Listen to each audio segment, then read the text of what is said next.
Então, boa noite a você que está chegando agora à nossa live da Igreja Presbiteriana de Blumenau. Eu sou o pastor Anderson e continuamos o nosso estudo na primeira carta de João. Então, 1 João, hoje iniciamos o capítulo 3. 1 João, capítulo 3.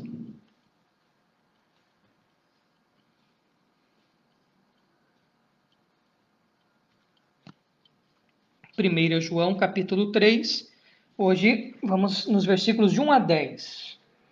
1 João 3, de 1 a 10.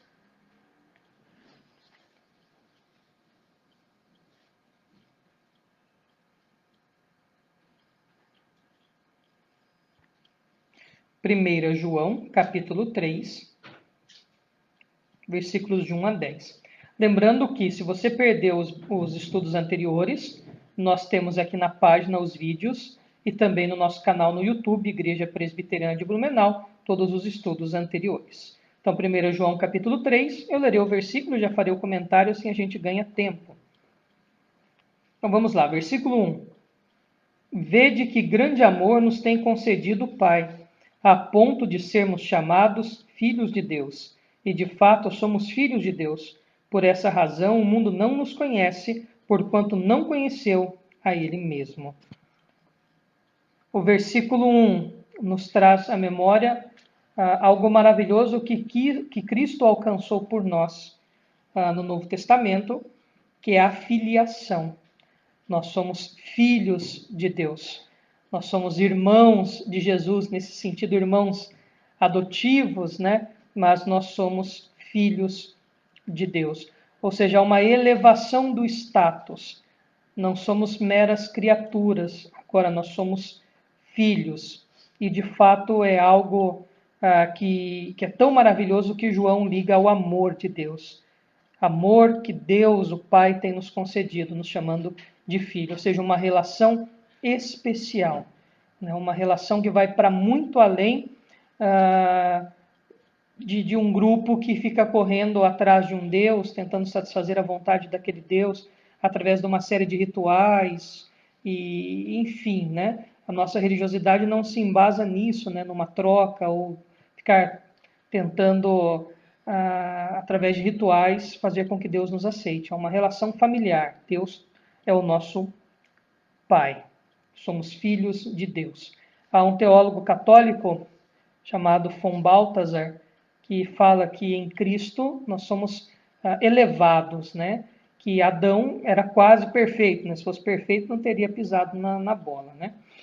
E que a humanidade foi criada num estado quase de perfeição, mas que agora em Cristo a nossa última realidade será muito melhor da que foi a realidade do próprio Adão e da própria Eva.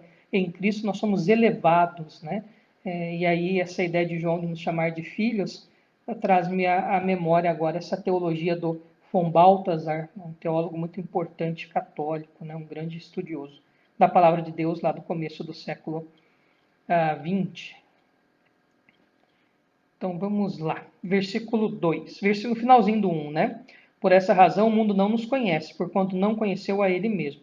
Então eu expliquei ontem qual que é essa relação de mundo aqui, ou seja, todo o sistema, não é o mundo, o planeta Terra, né, as coisas do planeta, mas todo esse sistema que conspira contra Deus, que nega Deus, todo o sistema que age de uma maneira indiferente ao Evangelho, que desconsidera Jesus ou que pratica aquilo que está em desconformidade com a palavra. Então, de fato, aonde nega-se Deus, não a Deus. Então, essas pessoas que fazem parte deste mundo, este grupo que age em desacordo com a palavra de Deus, não pode conhecê-lo, não é uma questão óbvia. E, consequentemente, sempre vai ignorar aqueles que são filhos de Deus.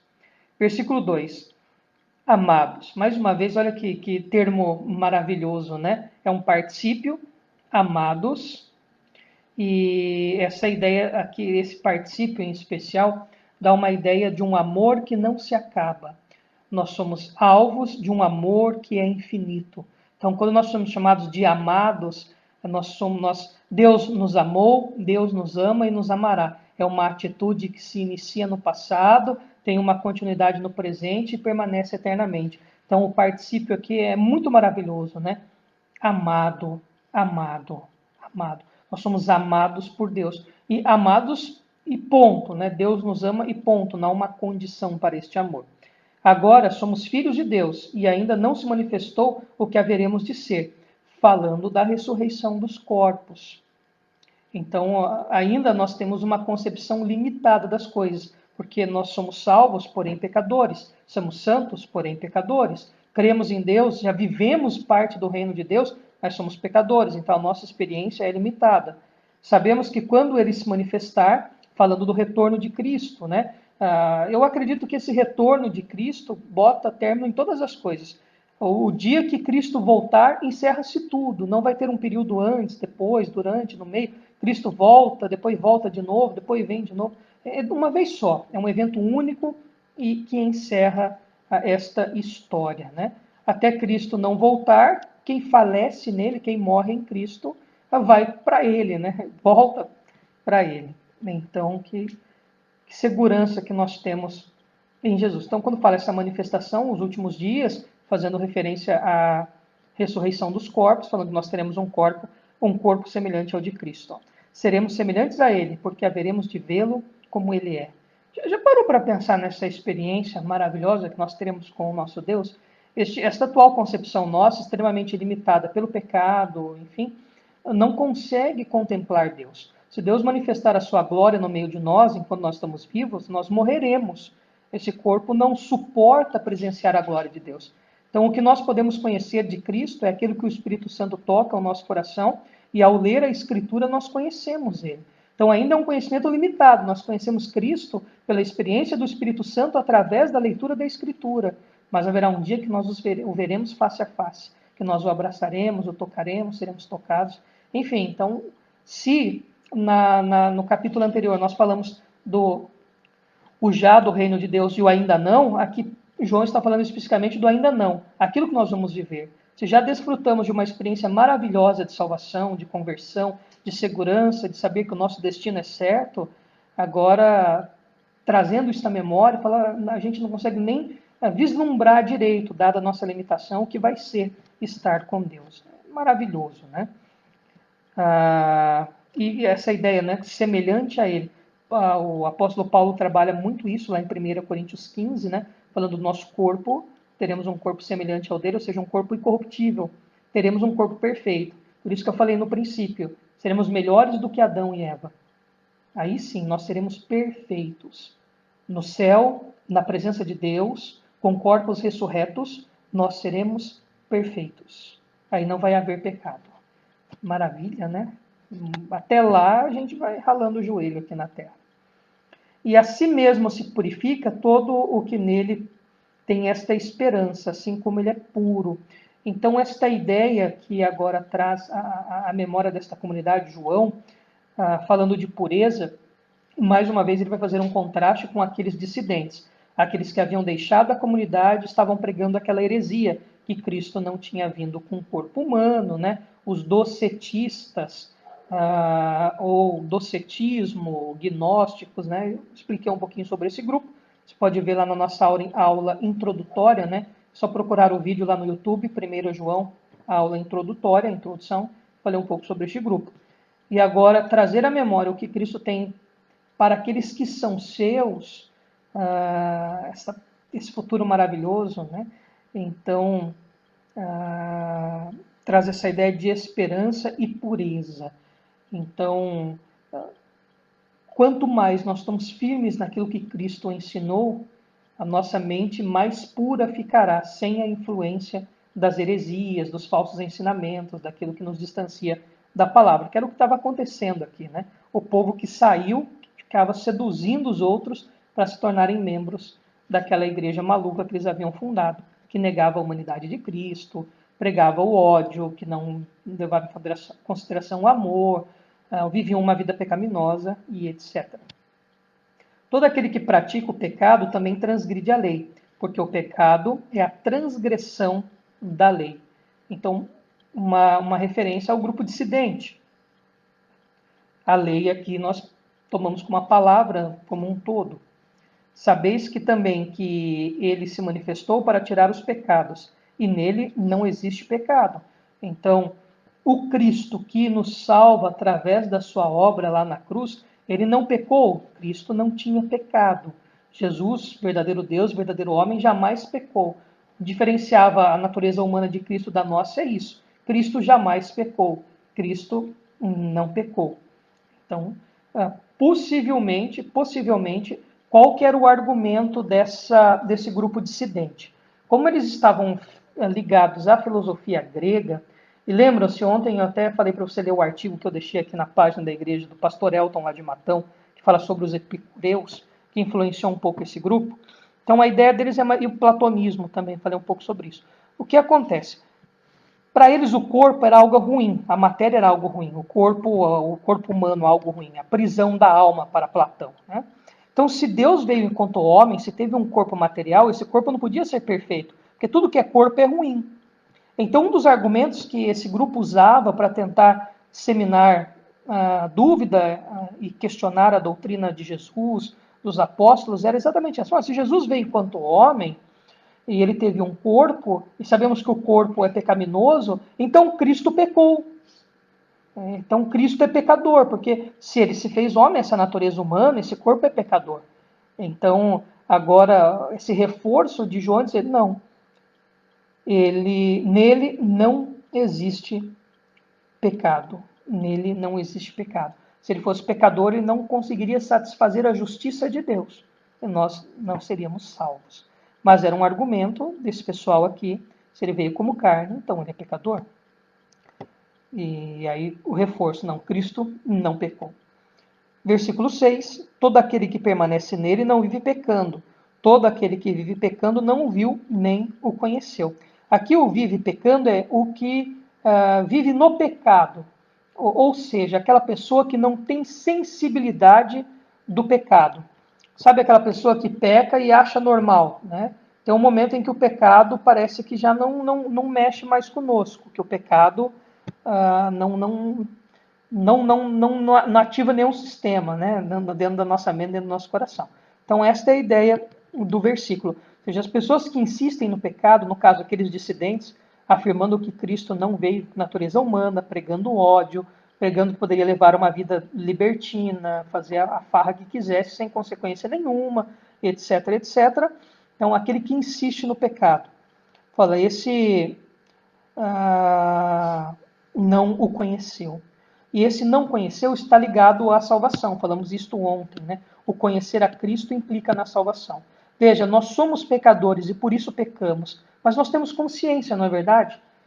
Quando nós pecamos, quando nós falhamos, não dá uma tristeza em nosso coração, o Espírito Santo não dá uma cutucadinha na gente, a gente fica mal. Eu, pelo menos, me entristeço com o pecado. Fico chateado todas as vezes que peco.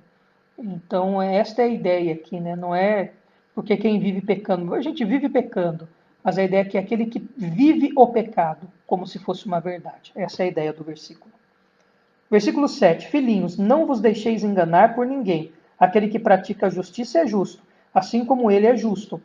Mais uma vez, fazendo referência aos dissidentes, falando dessa injustiça, né? E injustiça aqui, não nessa ideia que nós temos muito moderna hoje de justiça jurídica ou de justiça moral e etc. A justiça aqui tem a ver com a prática da cristandade, do amor ao próximo, do amor a Deus, enfim, de toda daquela conduta, daquela ética, daquele estilo de vida cristão, né? Viver como Cristo viveu, andar como Cristo andou. E então as pessoas que estão em Cristo, automaticamente o Espírito Santo faz com que elas se comportem, óbvio, somos pecadores, mas as boas atitudes que nós temos em nós são produzidas por Deus. As boas obras que nós fazemos, os frutos que nós damos, são obras de Deus nas nossas vidas. São obras de Deus nas nossas vidas. E então, esse grupo que negava agora a Cristo, a ponto de serem chamados de anticristos no capítulo 2, eles são injustos, ou seja, eles não praticam aquilo que Cristo faz com que a gente pratique. Uma coisa importante, tá? Você não é bonzinho porque você é bonzinho. Tem gente que tem essa concepção, nossa, mas aquela pessoa é tão boa. Não, não é boa. Ah, mas olha, eu fiz uma coisa tão boa. Não, não fez.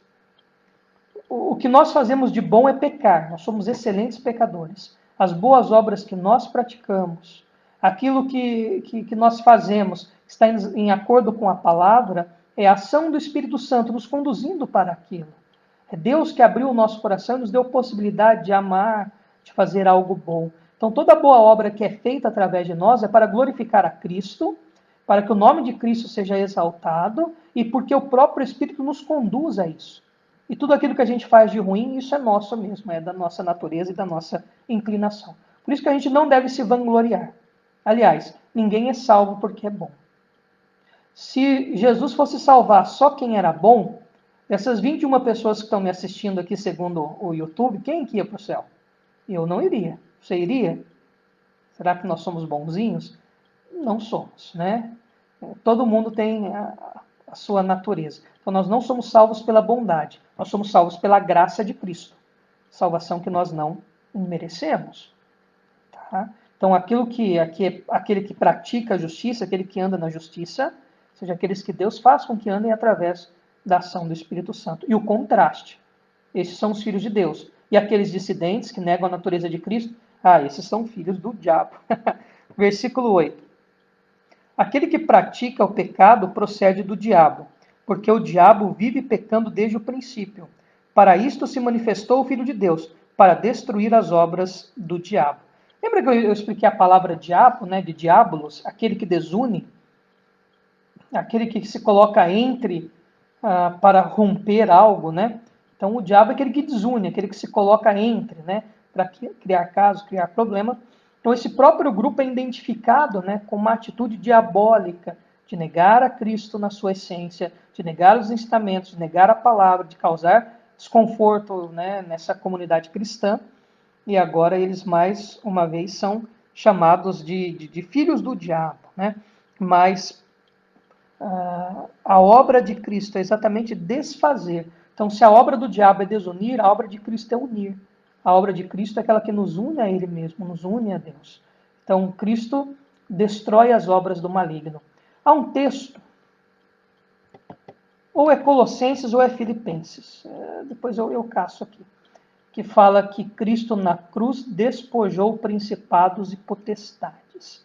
Então, Cristo despojou principados e potestades na cruz. Despojar principados e potestades quer dizer tirar o poder, despojar, tirar o poder.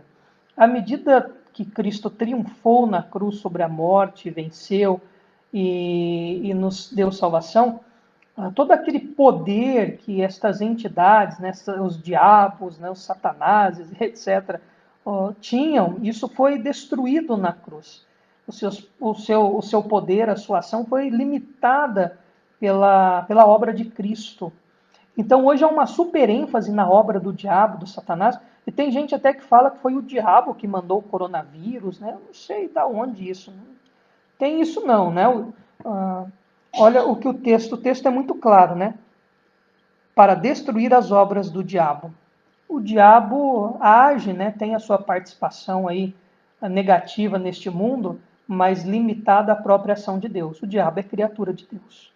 Então o diabo não age por si só, ele também tem que pedir permissão a Deus e as obras extremamente limitadas pelo triunfo que Cristo teve na cruz. Então hoje com certeza hoje essa super ênfase que se faz no diabo, no inimigo, nós não estamos primeiro, vamos lá, já que eu comecei o tema, eu vou terminar. Primeiro, nós não estamos em guerra espiritual com o diabo. Eu não estou em guerra com ninguém. Mas que a nossa briga não é contra carne e sangue, mas é contra potestades e principados nas regiões celestiais em Cristo Jesus. Tá. O que é isso? O que é religião? O que é região celestial em Cristo Jesus? O que é essa briga não é contra carne, mas contra principal? Quem são os principais? Então a gente tem que ter um certo cuidado para tirar um versículo fora do seu contexto todo, né? Numa carta onde havia um grupo que estava ainda preso a algumas doutrinas com medo de anjos e demônios, etc., né? E fazer disso uma constante. Não estamos em guerra com o diabo. Nem Deus está em guerra com o diabo. Ele perderia a guerra. Como que ele ia guerrear com Deus? Né? Vai perder a guerra. Quem criou o diabo foi Deus. Ele é criatura. O diabo não é um Deus do mal e o Deus nosso é um Deus bom, o diabo é um Deus mau, e eles têm poder, estão lá fazendo um braço, tirando um braço de força, lá um braço de ferro, ou puxando um cabo de guerra. Não existe isso. O diabo foi derrotado, né? Não tem isso. Então nós estamos em guerra, que eu preciso fazer uma guerra espiritual contra o diabo. O problema nosso é conosco, né? O nosso coração, sim, né? é da onde procedem, né, a coisa arada ruim é do nosso coração. Então, não está nenhuma guerra espiritual com o diabo, e o diabo vai mandar doença, vai mandar miséria, como se ele tivesse poder para isso. Não tem. O Novo Testamento é bem claro, falar que a ação do diabo é limitada. Né? Eu penso que o diabo hoje faz um serviço muito diferente do que dizem. Eu acho que o diabo é o facilitador daquilo que é prazeroso para a gente. Por exemplo, você é diabético. O diabo é aquele que vai dar um jeitinho do brigadeiro chegar bem pertinho de você e vai sussurrar no seu ouvido. Come, é um só. Um só não vai fazer mal. O diabo é aquele que dá um empurrãozinho para aquilo que a nossa natureza humana ama, que é pecar. Então, acho que uma função até muito mais inteligente do diabo é essa. Ele é um estrategista, né? Um estrategista. Ele é o facilitador daquilo que faz a gente tropeçar, cair, errar, esfolar o nariz. Tá? Então, negócio que o diabo vai lá na televisão dar entrevista, isso aí é muita ficção demais, né? É teatro. Mas agora, você vê grandes homens de Deus, firmes e fortes, que tropeçaram numas tampinhas de garrafa que você nem imagina. Né? O que fez? Tinha problema com mulher. Aí não apareceu uma mulher lá, e bonitona, e deu bola para ele, ninguém sabe. Então, eu acho que o diabo é esse cara aí que facilita as coisas que já tem no nosso coração e na nossa mente. Tá? Mas isso não significa uma guerra. Tá? Não significa que é uma guerra, a guerra é conosco. Porque se nós estamos em oração, vigilantes na palavra, estamos firmes com Deus, né? Resistir ao diabo, submetais a Deus e o diabo virá de vós, né? Então se a gente está em Deus, se a gente está na sua palavra, temos força para isso. A tentação vem, é óbvio, mas nós temos força na palavra. Então, esse negócio, né, o cachorro da vizinha latiu para você, você já está xingando o diabo, não tem nada a ver com isso aí. Ponto. Uma outra hora a gente fala de diabo aí, que é um tema que rende bastante também. Mas fique tranquilo, né? O diabo está lá longe, não tem poder nenhum para fazer nada na sua vida sem a permissão divina. Ele tem que pedir permissão para Deus, né? É só lembrar de Jó. Versículo 9. Todo aquele que é nascido de Deus não vive na prática de pecado, pois o que permanece nele é a divina semente. Ora, esse não pode viver pecando porque é nascido de Deus. O versículo 9 é a conclusão do que nós falamos há pouco. Os que são nascidos de Deus, os que são salvos, são pecadores. Nós pecamos, mas, ou seja, o pecado já não tem mais um efeito que nos escraviza. Por quê? Somos nascidos de Deus, vivemos uma nova vida. A gente até peca, mas Deus sempre restaura, né? Sempre nos traz à tona, sempre nos ajuda, e assim nós vamos vivendo, né? Mas é a ideia de que nós não ficamos mais escravos do pecado, que nós somos salvos. Versículo 10. Nisto são manifestos os filhos de Deus e os filhos do diabo. Todo aquele que não pratica justiça não procede de Deus, nem aquele que não ama a seu irmão. Então, João faz um contraste, mais uma vez, com aqueles que permanecem na palavra de Deus, que são filhos de Deus, e com aqueles que são dissidentes, com aqueles que não querem saber de Deus, aqueles que estavam causando tumulto na comunidade, falando que eles são filhos do diabo. E outra característica terrível, né, que esse grupo não praticava o amor ao próximo, não amava o irmão. Pelo contrário, demonstrava ódio, como nós já vimos. Então, eu acho que uma aplicação muito importante para a gente hoje, né?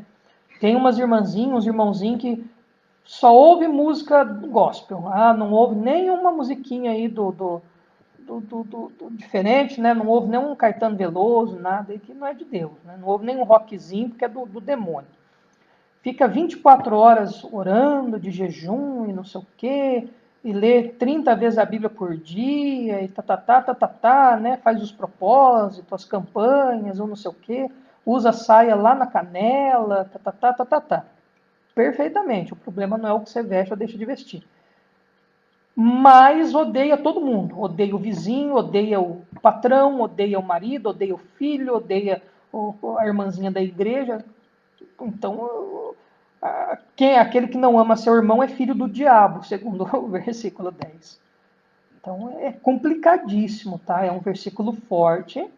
É lógico que aplicado ao contexto dele, ele é muito específico. Filho do diabo é essa galera aqui que negava uma série de coisas, entre elas a própria humanidade de Cristo, enfim. Mas a aplicação serve para a gente hoje, num impacto um pouco menor, óbvio. Tá? Nós somos cristãos, somos os filhos de Deus. Mas para a gente em nenhum momento ficar muito vaidoso disso, é só pensar. Todas as vezes que você odeia o seu irmão, todas as vezes que você demonstra ódio ao outro, uma intenção de ódio, filho do diabo. filho do diabo. Todas as vezes que você sentiu vontade de dar uma pancada naquela pessoa que você teve ódio dela, filho do capeta, filho do capiroto. Então, exatamente um texto impactante, mas serve para a gente hoje, né? Que a gente é meio valentinho aí, achar que é o super santo, né? Quem é que nunca ficou bravo com o outro? O texto já fala, filho do diabo. Então, é um texto que nos ajuda a mudar a nossa postura também.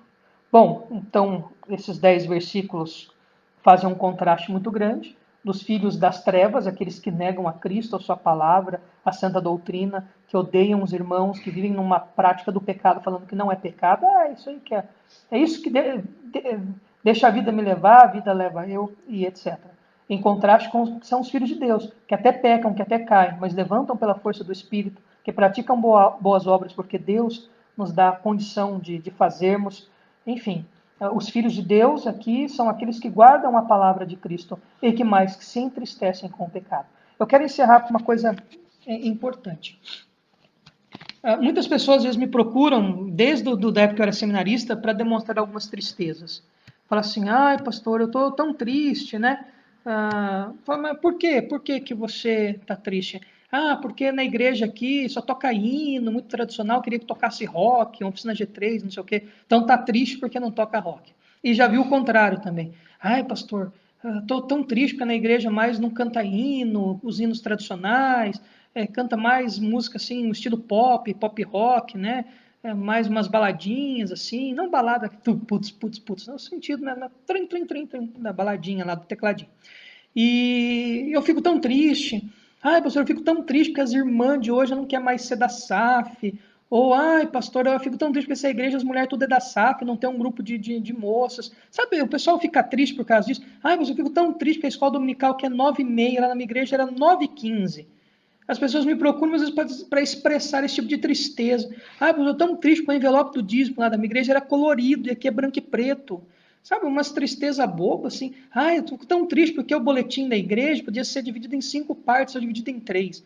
Então, a pessoa fica triste com umas coisas. Ah, fico triste que o pastor usa barba, que o presbítero não vai de gravata na Santa Ceia, né? É uma tristeza, né? Aí tem gente que vai, eu não vou vir mais nessa igreja, por quê? Ah, não, porque o presbítero não foi de terno e gravata na Santa Ceia. Eu já ouvi até uns absurdos desses na minha vida.